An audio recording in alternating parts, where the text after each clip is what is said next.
The last proposal in the center of the Galactic Senate. Thousands of voices echoed, loud, proud, and cruel. Bright lights shone down on the silver floor. Where the smallest figure in the room stood a lone dot, she was Princess Lura of the planet. Virelia, only 4 feet tall, thin like a stem. Her skin was pale blue, and her eyes too large for her small face. She looked fragile, weak, powerless. And yet she stood there, brave, silent, waiting. Around her, the alien leaders whispered and laughed. Some covered their mouths, some didn't bother. Again? She's here again. She must enjoy being rejected. Poor thing, still hoping someone will marry her. Lura heard every word. She always did. But she never reacted. Her face remained calm. This was her last chance. One final proposal. She looked up at the high speaker, a tall, insect-like alien with 6 arms and no eyes. Princess Lura, the speaker announced. You have come before the Galactic Senate 37 times. You have requested alliance through marriage with noble houses across 14 systems. All have refused. Lura nodded slowly. Yes, but I still hope one will listen. The speaker made a clicking sound, which others understood as laughter. Very well, you may speak your proposal. Lura stepped forward. Her voice was soft but clear. My planet, Virelia, is dying. Not from war, not from disease, from silence. We were once powerful. We had technology the stars envied. But now, we are only memories. My people are peaceful. We have knowledge, art, and gifts lost to the galaxy. But we have no defense. She paused. I offer marriage not for love, but for alliance. Share our knowledge. Help protect us. And in return, Virelia offers loyalty, history, and perhaps secrets your empires have forgotten. There was silence for a moment. Just a moment, then laughter. From every corner of the chamber, it rose like a storm. Deep roars, sharp clicks, loud wheezes, every kind of laughter from every kind of alien. One leader from the Musker Empire leaned forward. You offer secrets? You can't even protect your moon. Another, a tall green alien with golden eyes, said, My guards are taller than you. What kind of queen are you? Lura stood still. Her hands shook, just slightly, but her voice did not break. No, she said softly. None will accept? Silence again. But this time cold, dismissive. The high speaker finally spoke. You are rejected, Princess Lura, for the last time. We suggest you return to your dying world. Alone. She turned away slowly. No tears, no anger. Just quiet acceptance. As she walked off the platform, the lights dimmed slightly. Her tiny feet echoed across the empty metal path. She didn't see the man in the far back, leaning against the wall in shadows, arms crossed, eyes watching. He was human. The only human in the Senate station. And he wasn't laughing. Scene shift. Docking Bay 17 later. In a quiet corner of the massive space station, Lura stood near a window looking out at the stars. Ships moved slowly across the dark sky. She looked smaller now, more tired. Footsteps behind her. She didn't turn. Come to laugh some more? A voice replied, calm, deep, and not mocking. No, just came to see if you're okay. She turned. A man stood there, tall, in simple clothes, with a rough jacket and dusty boots. He had brown eyes and short black hair. No weapons. No guards. Just calm presence. You're human, she said. He nodded. Yeah, name's Eli. I fix ships around here. Lura blinked. They said humans weren't allowed in Senate matters. They're not. I'm just a mechanic. Nobody important. She tilted her head. Then why are you here? He smiled a little. I heard what you said. About your world. Your people. I just thought. It was brave. Lura stared. You're not afraid of me? He chuckled. You're 3 feet shorter than me. Why would I be? No one ever listens, she whispered. They all just see a tiny alien girl. Eli leaned against the wall beside her. Well, he said, maybe tiny's not so bad. Big ships sink. Small ones dodge the blast. She looked at him, curious. You didn't laugh. Nope. Why not? Because you didn't sound weak, he said. You sounded like someone still fighting. That matters. They stood. In silence, two strangers. One broken, one unknown. And then Lura said something no one had ever asked a human before. Would you consider being my ally? Eli raised an eyebrow. Ally? As in ... We can start with just a conversation, she said with a soft smile. He smiled back. All right, princess. Let's talk. Lura had read about humans. In the oldest records of her people. They were described as dangerous, war-loving, and wild. The galaxy had once invited Earth to join the council, and then banned them forever. After one short, violent war, the council called them too emotional, too unpredictable, too human. So when Eli said, let's talk, she should have been afraid, but she wasn't. Instead, for the first time in years, she felt curious, seen. Lower halls of Senate Station. They sat in a small cafe on the edge of the docking bay. Nothing fancy, metal benches, blinking lights, and the low hum of old machines. Eli sipped something dark from a cup. Lura sat across from him, legs barely reaching the floor. Why are you here? She asked. Eli shrugged. I fix things. Ship parts, power cores, engines. The station needed help. She narrowed her eyes. No one just comes to the Galactic Senate for fixing things, he smiled. You'd be surprised. The rich may talk big, but their toilets still break. Lura blinked. Toilets? He laughed. A real laugh, not cruel. Not mocking, warm.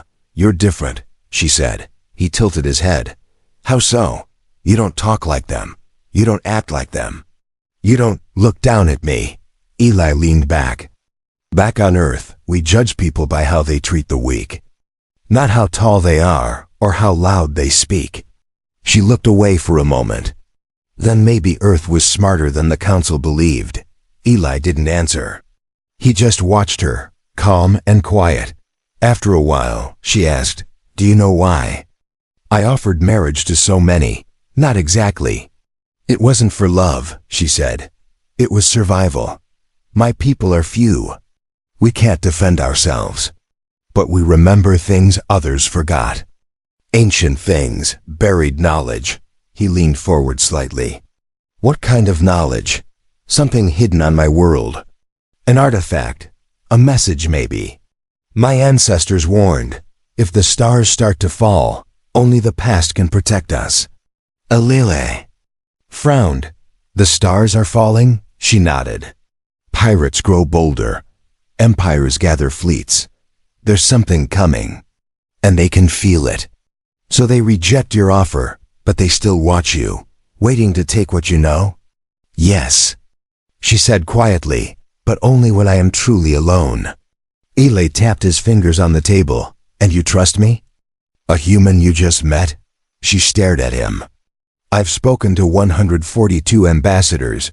I memorize their patterns. Their voices, their lies. But when you speak, there's no mask. He raised an eyebrow. Maybe I'm just a bad liar. Maybe, she smiled, but you listened. No one else ever did. Scene. Dark alleyway, moments later as they walked back through the lower halls. Shadows moved behind them.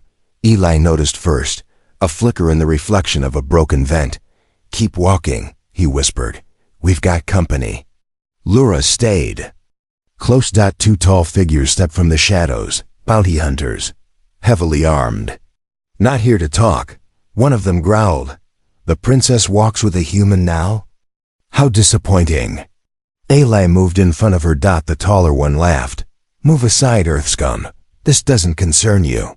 Eli smiled, but it didn't reach his eyes. You really don't want to do this, he said softly. The bounty hunters raised their weapons. Eli moved like lightning. One kick. One twist. One weapon on the floor. The Then the second attacker charged, and Eli ducked, grabbed a loose cable, and used it like a whip. The alien hit the wall with a loud thud. Silence returned. Lura stared. "You fight without killing," she said. "I fight to end fights," he replied. She looked at the stunned attackers. "They'll come again." "I know," Eli said. "But now they know you're not alone." Scene: back at Docking Bay, they stood near Eli's ship, an old, rough cargo vessel named a Sparrowhawk. It was patched together with mismatched panels, but it had a heartbeat and speed. Lura looked at it with wonder. "It's not what I expected." "Yeah," Eli said. "Me neither." She turned to him. "If I asked for your help, truly, would you come with me to Varelia?" Eli thought for a moment, then nodded. "I don't care about crowns, alliances, or ancient secrets, but I care about people who fight for their home. So yeah, I'm in." Lura felt something new. Hope. Real hope. Final lines. High above the station, hidden ships watched their every move. One message was sent across the stars. "The princess has found a protector, and he is human." A loud crash echoed through the engine bay. Sparks flew, metal groaned, and something small rolled across the floor. A glowing orb. Eli caught it just in time. "Careful," he shouted. "That's a plasma core. It could have fried half the ship." Lura stood nearby, blinking. "I thought it was a light." Eli smiled, shaking his head. "Princess in human tech, everything dangerous looks like a toy." Lura tilted her head. "Then humans are either brilliant or completely insane." He handed her a tool. "Both, probably." Scene inside the Sparrowhawk flight prep room. It had been 3 days since Eli agreed to help her. The ship was almost ready. But Lura wasn't. She looked out the side window, staring at the stars. Her fingers gently touched the edge of the glass. "My people will question you," she said softly. "They've never seen a human before." "Good," Eli replied from behind her. "I've never seen a queen who talks about plasma cores." She smiled faintly. "I'm not a queen. I'm just the last one trying." Eli walked closer. "Trying still matters." She looked up at him. "Why do you care?" He leaned against the wall. "Because someone should. And because I've seen what happens when no one does." Flashback scene. Earth. Eli's memory rain poured down. Fire lit the sky. A small outpost, abandoned, destroyed. Eli stood alone, holding a photo in his shaking hand. Back then, he had failed to protect someone. Back then, he promised.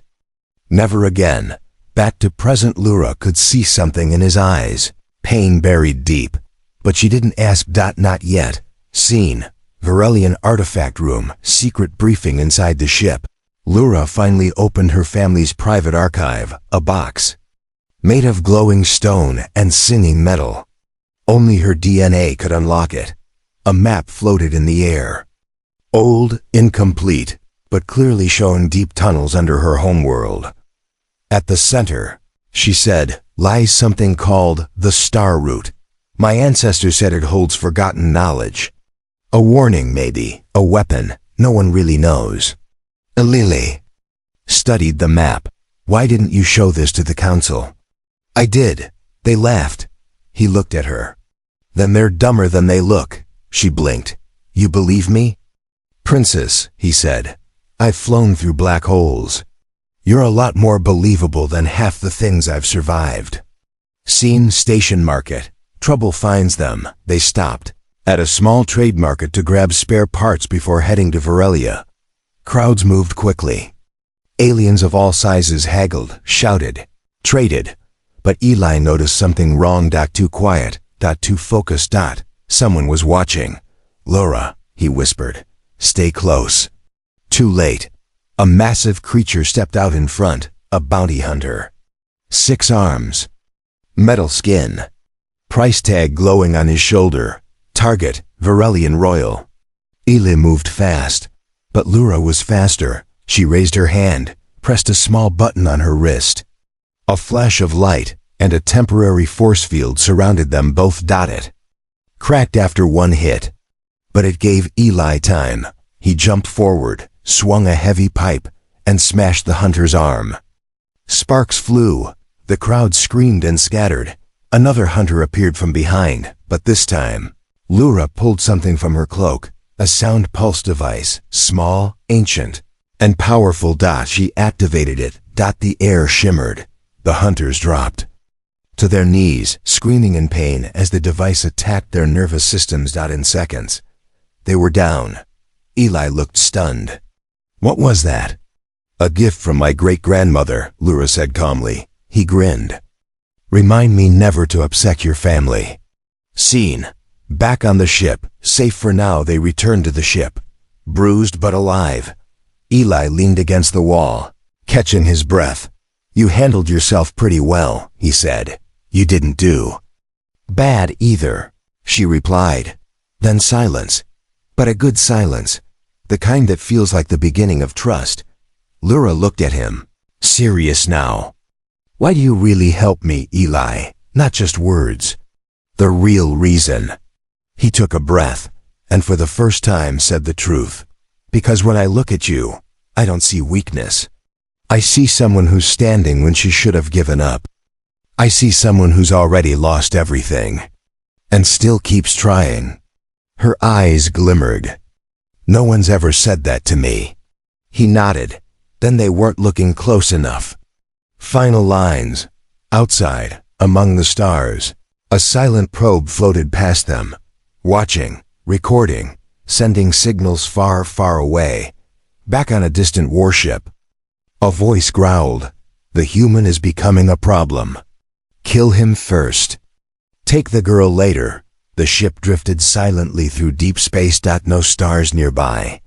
No sound, only darkness and cold engines humming in the dark. Inside the Sparrowhawk, Eli stood in the control room, eyes locked on the scanner. Something wasn't right. He could feel it, like a cold hand on the back of his neck. Lura entered quietly, holding a glowing data crystal. "Coordinates are ready," she said. "We'll land on Varelia by tomorrow." But Eli didn't turn. He spoke softly. "We're being followed." Lura froze. "By who?" she asked. Eli tapped the screen. No transponder, no signals. "But the trail is clear. They've been behind US since we left the station." Her voice turned low. "Then they know." Scene, Varelia orbit, the home that forgot her. As they approached Varelia, the view was haunting. From above, the planet looked beautiful, green oceans floating, mountains, silver forests, but it was too quiet. No ships, no lights, no signs of life from the sky. "Your world," Eli whispered. "It looks like it gave up." Lura's voice was steady but sad. "We didn't give up. We were told to stay quiet. By the council, by our fear." She paused. "But I'm not quiet anymore." Scene, Varelian surface, Echo City. The ship landed in the ruins of what was once a great city, Echo City. Every building hummed with ancient energy, but no one walked the streets. Dust floated through the air like forgotten memories. Lura led Eli down the cracked steps of her family's old palace. "This is where I grew up," she said softly. "But now it feels like someone else's dream." Eli looked around. "Where are your people?" "Hiding, afraid." Many left. Some never returned. They entered a small room beneath the palace, stone walls, soft light, and one ancient machine in the center. Lura touched it. The machine woke up with a sound like a heartbeat. "Thumb. Thumb. It's called the Whisper Core," she said. "It holds the voices of our past rulers. Messages only a bloodline heir can unlock." Eli watched as a projection flickered above the core, a hologram of a woman in a royal robe. Lura's grandmother, her voice echoed softly. "If you hear this, it means our silence has failed. The galaxy's hunger grows again, but within the star root lies a truth they fear. And only a true Varelian, with one pure-hearted outsider, may unlock it." Eli raised an eyebrow. Pure-hearted outsider? Lura turned to him, eyes wide. She meant you. Scene, betrayal in the shadows that night as they rested in the ruins. A soft whisper came through Eli's communicator, a message not meant. For him. It was encrypted, but he cracked it easily. The voice was alien, robotic. Target confirmed. Human identified as Eli Ward. Eliminate before he reaches the star route. Eli stood still. He knew what this meant. Someone on this planet had betrayed them. He grabbed his tool belt, quiet as a ghost, and moved toward Lura's room. But she was already waiting. You heard. It too, she said. He nodded. Someone sold us out.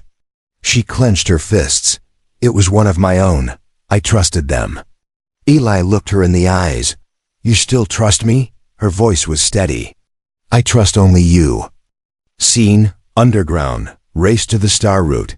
They ran down through hidden tunnels, behind old temples, through doors only she could open. Behind them, footsteps echoed, armed mercenaries. Chosen by someone close to Lura. Faster! Eli shouted. The old passage twisted and narrowed. Dust fell from the ceiling. Suddenly, a blast shook the tunnel. Eli turned and fired a pulse grenade. The tunnel behind them collapsed, blocking the enemies, for now. They reached a door of living crystal. Lura placed her hand on it. And asked, Do you come with truth? Yes. Do you bring an outsider with no crown but pure loyalty? Yes. The door opened. Scene, the chamber of the root. They stepped into a glowing cave. In the center, floating above a pool of light, was the star root. Not a weapon, not a machine, but a memory, a living archive of galactic history, the truth of wars, lies, betrayals, and forgotten technologies. Eli whispered, This could change everything. Lura stepped closer. And now, we protect it. But the moment they touched the light, alarms echoed across the chamber. Someone had tracked them. Final lines. Above the planet, a warship uncloaked.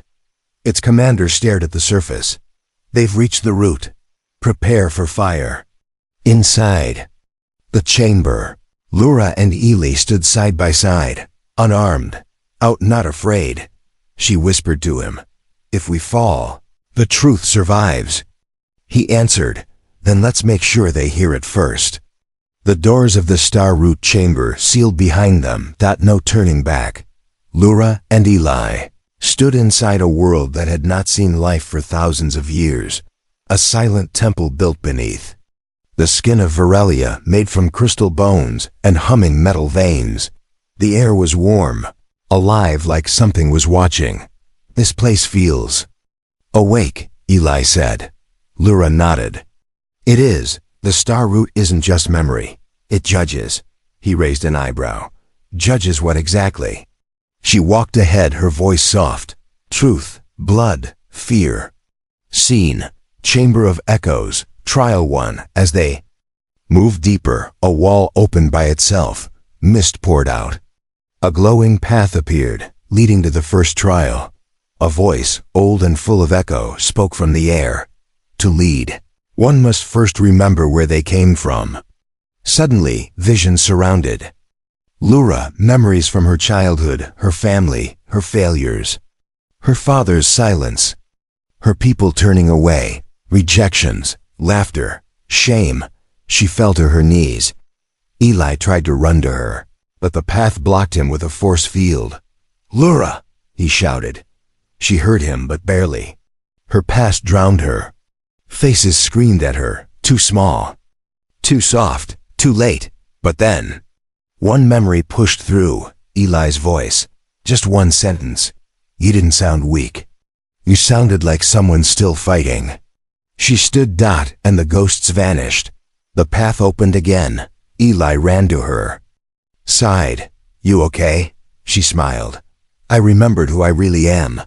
Scene, trial 2. The heart of fire. The second chamber was hotter. Lava flowed beneath a glass floor. A bridge led to a single stone in the center. The voice returned. 2. Protect others, you must face pain without running.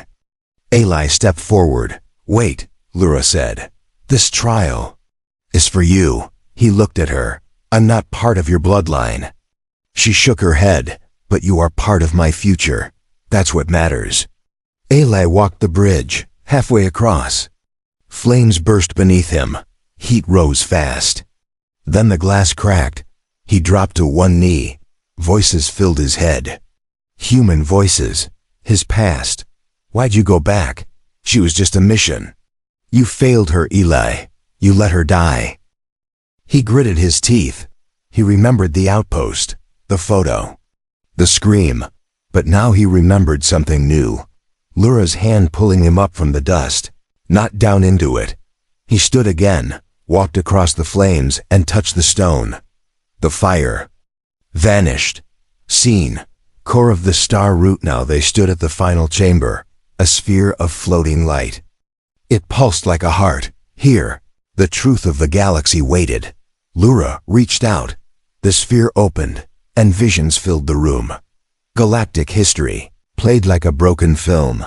A time before the Council. A war that erased entire planets. Virelia leading. A peace pact using ancient tech to silence weapons. Then, betrayal. The Council rising from the ashes, rewriting history, hiding the star root. Eli stepped back. They lied to everyone. Lura nodded, tears in her eyes. My people stopped a war, and the galaxy punished us for it. Seen. Outside. Enemy at the gate above the planet. The enemy warship prepared to strike. Inside. A council general paced. She found the root, he growled. We cannot let the galaxy learn what she knows. They aimed their weapons. Seen. Star Root's final message back in the chamber. The root spoke one last time. Truth is not a crown. It is a fire. If you carry it, the galaxy will burn you. But light always finds the brave. The root offered them a choice.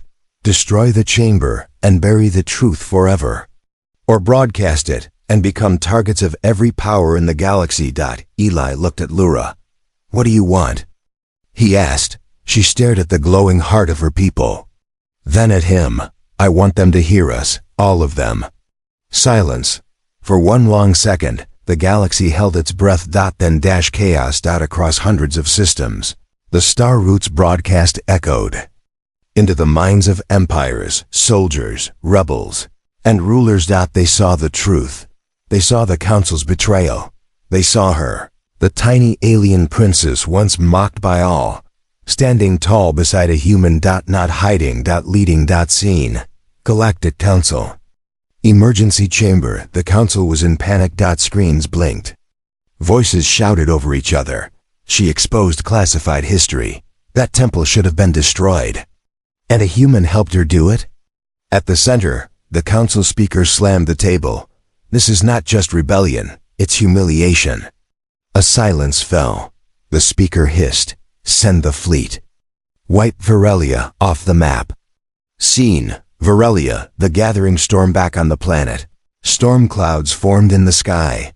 Lura stood at the top of her ruined palace, watching dark ships approach the atmosphere. Dozens of them. Maybe hundreds. Eli joined her. Hands on his belt, checking tools, gear, weapons. You're quiet, he said. Lura nodded. I was waiting for this day. I just thought I'd be alone when it came. You're not, Eli said. She looked at him. But we have no army. He smiled. Then we'll make one. Seen. The people return. They lit the old beacon. A tower of blue fire rose from the city, the royal signal for unity, unseen for centuries. And then they came from caves, forests, and sky cities, Virelians. Returned. Not warriors. Not soldiers, mothers, miners, builders, artists. All holding old weapons, tools, or just empty hands. One elder stepped forward. We saw the truth. We heard your voice. Lead us. Seen. Preparing for war. Eli took charge of defense. He used human strategy, fast movement, small traps, terrain control, simple things. Clever things. Lura activated ancient tech hidden in temples, force fields, energy shields, ground sensors. Together, they taught the people how to fight, not with hate, with purpose. Scene. The first attack, the enemy fleet descended like a swarm of metal dragons. Ships dropped soldiers onto the surface. The first wave came fast. Too fast. Lura watched from her tower as explosions lit the sky. She turned to Eli. Should we fall back? He shook his head. We stand. The people stood with them, and the first wave was pushed back. They had expected fear. They met fire. Scene. Galaxy reacts on distant planets. Rebellion sparked. Other small worlds, long ignored or ruled by fear, began rising. Messages came in. We saw your truth. We will not follow liars anymore. Tell the princess she is not alone. Even some alien soldiers in the council fleet hesitated, questioning orders. The truth had done what no weapon could. Scene. The duel on the third night. The council commander arrived in person, tall, armored, ruthless. He stepped onto the battlefield, called out, Lura of Varelia, face me, or I will burn your city. Lura stepped forward. So did Ile, but she raised a hand. No, this is mine. She walked into the center, unarmed. The commander laughed. You dare challenge me? A child. She stared at him. No, a leader. He struck first. She dodged. He came again. She rolled, grabbed the fallen staff, and struck back. The people watched. Every blow she blocked, every move she made, they cheered. And then, with one final spin, she disarmed him. Silence. She could have killed him, but she she turned away. That's the difference, she said. You fight to rule. I fight to free. Scene. Surrender and honor. The enemy troops dropped their weapons. The commander fled, and the battle was over, for now. Scene. Aftermath. The fires cool. The city was still standing. Smoke rose. But so did hope. The people gathered around Lura and Eli. Someone placed a crown in her hands. She looked at it, then looked at Eli. He smiled. You earned it. But she placed it on the ground. I will wear it, she said. Only when my people walk with me, not behind me. They all knelt. And slowly, so did he. The war was over, not because the enemy had vanished, but because their lies had. The council's ships left Aurelia. Some in retreat, some in shame. Across the stars, empires paused. The galaxy was quiet now, not in fear, but in waiting. Waiting to see what the tiny alien princess would do next. Scene. Varelia's throne hall, rebuilt. The once broken palace stood tall again, not perfect. Still cracked, still healing, but alive. Banners flew. Lights danced. The people gathered, thousands strong. In the center of it all, the old throne shimmered under sunlight. A crown rested on a silk cloth. Lura stood before it.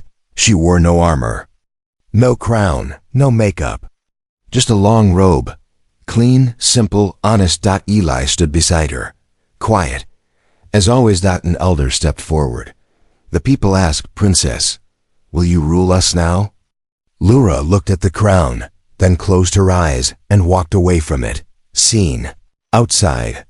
Among the people, she climbed the steps of the outer balcony, where anyone could see her, not just the nobles. Her voice was steady. You called me a princess, then a rebel, then a queen.